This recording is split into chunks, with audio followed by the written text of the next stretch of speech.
অতটুকু সম্মান আমি তাকে দিয়েছিলাম। তো এই সম্মানটা তো সে কই তার এখন যাকে সে এত ডিক্লেয়ার করে বলছে যে আমার ১ম স্ত্রী, একমাত্র ভালোবাসা, সে তো দিতে পারল না। আমি দুনিয়ার সবকিছুর বিনিময়ে যেই মানুষটাকে ভালো রাখতে চেয়েছিলাম, সেই মানুষটা আমাকে আ অনেকবার শারীরিকভাবে আঘাত করেছে। লায়লাকে আমি কোনোদিন ভালোই বাসিনি। অনুভূতিটা হচ্ছে খুবই ঘৃণার একটা অনুভূতি। খুবই আ মানে তিক্ততার একটা অনুভূতি। কারণ এই মানুষটাকে যাকে আমি এত ভালোবেসেছি, এত ইম্পোর্টেন্স দিয়েছিলাম আমার লাইফে এত প্রায়োরিটি দিয়েছিলাম, যাকে আমি আমার একমাত্র লক্ষ্যই ছিল যাকে ভালো রাখা এবং আমি ভালো রাখার জন্য আ সবচেয়ে বেশি চেষ্টা করেছি। সবকিছুর বিনিময়ে আমি তাকে ভালো রাখতে চেয়েছি, তাকে হ্যাপি রাখতে চেয়েছি, তার ফিউচারটা যাতে ভালো হোক।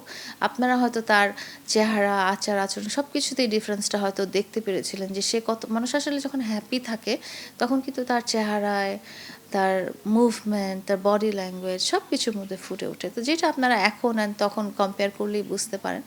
তো আমি দুনিয়ার সবকিছুর বিনিময়ে যেই মানুষটাকে ভালো রাখতে চেয়েছিলাম, সেই মানুষটা আমাকে আ অনেকবার শারীরিকভাবে আঘাত করেছে এবং যে মানুষটা আমার সাথে সম্পর্ক অস্বীকার করেছে ডিক্লেয়ার করে। সে আমাকে পার্সোনালি আলাদা করে বলতেই পারত। বাট সে যখন সম্পর্কটা শেষ করে দেয়, তখন সে একদম প্রেস কনফারেন্স করে বলেছে যে, আমার সাথে লায়লার কোনো সম্পর্কই ছিল না। অ্যান্ড লায়লাকে আমি কোনোদিন ভালোই বাসিনি এবং লায়লা আমার কখনো কোনোরকমভাবে আমার সাথে পার্সোনালি রিলেটেড না। আমরা শুধু কনটেন্টের খাতিরে কনটেন্ট বানাতাম। সুস্থ জীবন,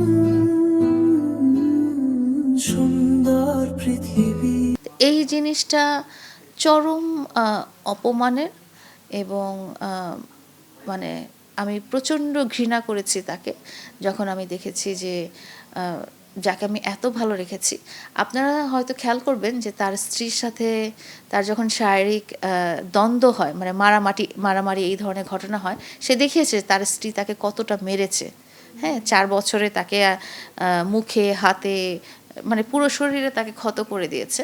তো সেখানে সে যখন আমাকে এমন ভয়াবহ করে মানে রাস্তায় ফেলে গাড়ি চাপা দিয়ে মেরে ফেলতেও চাইছে, তখন আমি তার গায়ে একটা হাতও তুলি নাই বা তার শরীরে কখনো আমি তাকে টাচ করি নাই।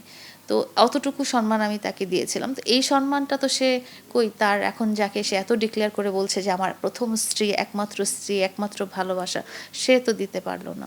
তো এই লোকটাকে যাকে আমি এত ভালো রাখার চেষ্টা করেছি, এত প্রায়োরিটি দিয়েছি, সে যখন আমাকে দুনিয়ার সামনে খুব অপমান করে এবং ছোট করে, তো তার প্রতি আমার ঘৃণা ছাড়া আর কিছুই থাকার কথা না।